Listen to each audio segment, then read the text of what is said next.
Hello, Peter with Haley Comfort here. Just here to show you a couple different things in the utility room. I know a lot of us homeowners don't necessarily know what's in there or how things work, whether it's a home that you own for a while or one that you're looking at purchasing. Everybody's pretty familiar with a furnace. So this is a standard upflow furnace, as we call it.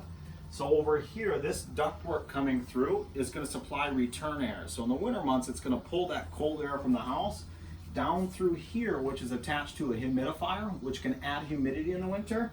It's going to come down through the return, and that's where it's going to hit that filter, filtering out all those dust particles before they go into the furnace. That air is then going to pass up through the furnace and up through our supply air. This box right here is a coil, which is going to cool your home. This line will run out to your outdoor unit and transfers the refrigerant back and forth.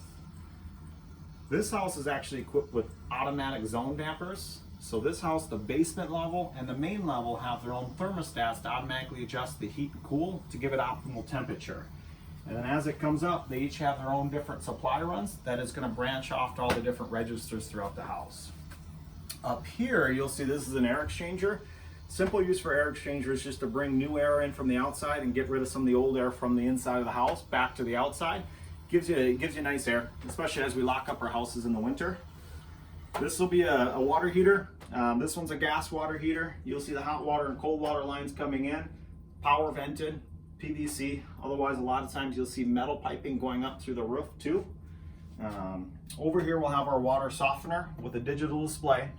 And then in here is going to be our salt tank. So this is where we're going to add salt to make sure we have that soft water. And back in there, we'll have a pipe that comes in from the outside. That's our combustion air. So that's bringing fresh air into the mechanical room for our gas devices that are burning to make sure they always have air. That's the utility room.